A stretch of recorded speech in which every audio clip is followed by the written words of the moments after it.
What's up, guys? Taylen Green Part 5? How many positive plays does this kid have? Obviously, they put they put every positive play on his tape. I mean, 15-minute videos shows quite a bit. Now, let's keep on taking a deep look. I love Taylen Green, guys. I'm falling in love with the quarterback prospect. Okay, there's certain things that I find negative. I find a lot of positives on his game. Okay, a lot. The way he makes the first person, the way he adjusts. Okay, he makes the first person miss all the time. He has some plays where he actually looks like Barry Sanders. I mean, obviously I'm exaggerating, but he does have some very, very nice plays on this thing. He has a perfect build. He could stand to gain 10 pounds of muscle. When I hear him talk, he says things like, I want to add muscle so I could play like Josh Allen.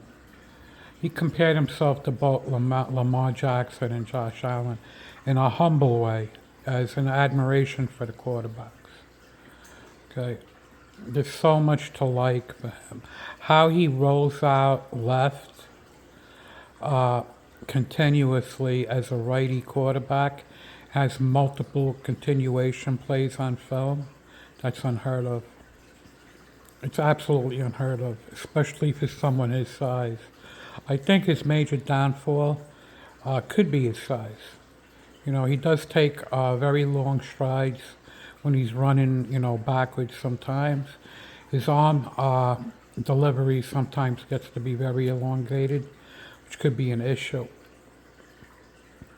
You could talk about mechanics. You could talk about, making the improper reads. Those are all coachable. But when it comes to high-end talent, it's all over his film, guys. Okay? That amount of athletic ability is very, very rare for a quarterback. Okay? As I said, I don't like the way he runs with the ball extended, in his hand alone, especially with his right hand when he's going lefty. These are all coachable issues. Okay, but on the move, look at the touch on the pass rolling out right, guys. The thing that gets me the most is he's a dual threat quarterback that wants to play within the system. So he wants to follow progressions and follow the system with his team, and then he'll take off and do continuation if the play breaks down. But you see how that first guy missed on the play? Look at that. I mean, that's ridiculous, guys, for a player that big. Now, when it comes to actual tools, okay, look at this play. It's like he's playing, a Little League. On the run, continuously, eyes open when he runs. He does so many positive things for a franchise quarterback. It's ridiculous. It's ridiculous. The stuff that he has on tape is not even close to, is so much more advanced than all other draftable quarterbacks, other than Aller and Robertson. Okay? See how he hit him? Perfect timing on that play. This is what you have to look for. I mean, to sum it up, okay, arm strength, second best arm in the draft. Might even be the strongest. Arm talent, top 3 in arm talent the entire draft, guys. Running ability and mobility, number 1 in the draft, guys. By not even close, okay? The ability to, now this is where it gets, real, okay? The ability to roll out right, roll out left, okay, and play in scheme. He's definitely top of class also, without a doubt. He does so many things very well. The ability to move around in the pocket and continue plays, not just roll out. Look what he just did, guys. Look what he just did. You do realize that I'm just running this film, okay? I'm not sitting here and cutting up film for you. He's in the middle of getting hit and he gets rid of the ball. Okay? Rolling out right, rolling out left, continuation film on continuation plays on film. There's so much to like for Taylen Green, it's unheard of. Now, so far I've done a lot of Mendoza, I've done a lot of Green. I've done Aller based mostly on his 24 year because he didn't have any support. I've done Sawyer Robertson. I am not drafting a single quarterback other than those four quarterbacks, guys. I'm not touching a single quarterback.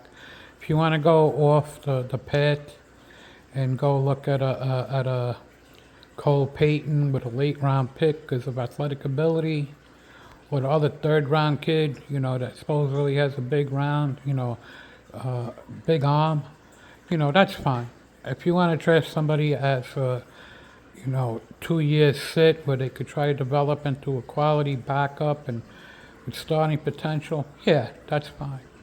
But when it comes to drafting a franchise quarterback, my rankings as of now, Mendoza is fourth, guys. Okay, I'm going to give a summary on another video. I have Mendoza very close to Sawyer Robertson. And then I'm moving Green up, guys, because Green has so much positive on his tape. It's ridiculous. I mean, if you can't see this, he's playing top level competition. He has absolutely no team around him. His defense let him down the entire year. You can't look at quarterback record in college. You have to look at the support. The amount of positives that this kid brings to the table. Now, as I said, I can't sit down with him. I have no idea what he knows when it comes to reading defenses or who's teaching him, even if they're even qualified to teach him. I don't know what type of coaching he had as a younger kid, but I find it very unfair that people drafted Anthony Richardson, whose film does not look like Taylen Green in any way, shape, or form. They drafted Fields, okay, who was playing catch with 5 or 6 top level NFL players in college. What are we looking at, guys? I mean, Jaden Daniels is a great prospect. I was worried about his injury, getting injured as a dual threat, but he could become a pocket passer. If you're going back since Lamar, I'm telling you, it's only Daniels and it's Taylen Green. There's no other remotely close to Taylen Green. He's a top 3 dual threat prospect probably of the last 6-7 years. And I'm saying even over Hurts. I can't talk about Hurts, but when it comes to the actual athletic ability, Taylen Green is off the charts, guys. Off the charts. I mean, he's shown basically every single thing that you look for in a quarterback other than reading defenses, and he's not making a lot of anticipation throws outside the numbers, right? But as a natural quarterback, breaking the pocket under pressure, like he'll move in the pocket, which is unbelievable for a dual threat that wants to stay in time with his team. He'll move around in the pocket, but when he leaves the pocket, the amount of big time continuation plays is off the charts. I haven't seen someone run and look up at the same time. Now, what's my negatives on him? As I said, long strider. Sometimes his arm gets to be like really low, like really elongated, and that could be an issue. He runs with the ball unprotected, which could be, with only hand, which is really not good. That's something that's obviously coachable. The time, like the brain to throw, really isn't that evident from the pocket, but the decision making when he's leaving, okay, the pocket and he's on the move, the decision making and the time to throw from actual brain to throw motion is very, very, very quick. So, as a dual threat RPO quarterback who wants to play and scheme, there's so much to like about Taylen Green, it's unheard of. Okay, he would have been my number 2 in the 25 draft behind Tyler Shook. That's how much I like Taylen Green. Now, that's it for today on Taylen Green, but guys, it's really not fair that they're not bringing him up as a higher end draft pick.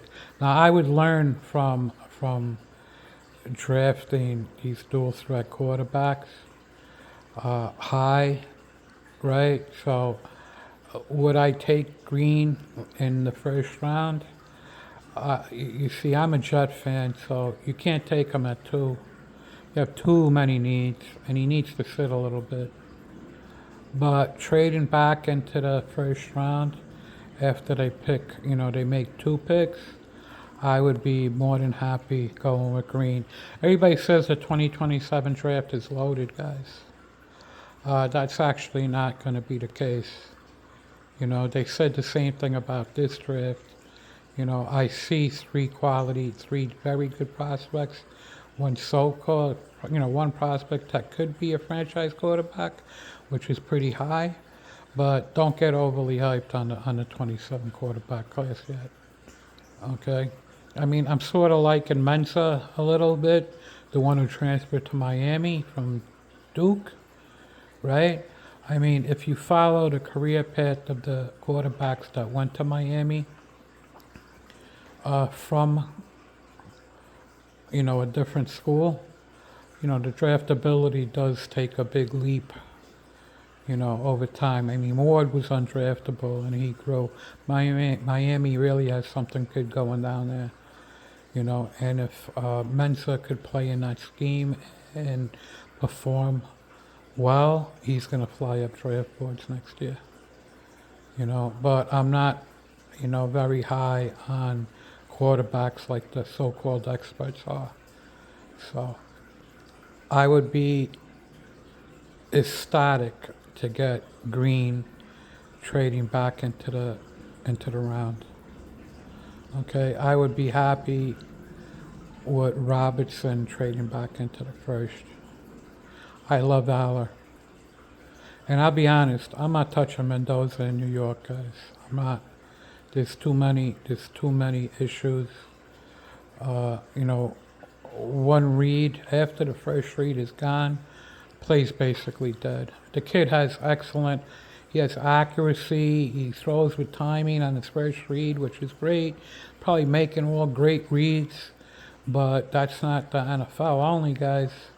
You put him with a great coach, great support, yeah, he's going to win some games. But when crunch time comes, he's also showed, very high, he's not scared of crunch time, which is a positive too. But when the first play breaks down, that really scares me, guys. Take care. I hope you enjoyed Green's positive. We're going to go look at his negatives, the same as every other quarterback. Baseball's coming, so I'm almost retired. Take care, guys.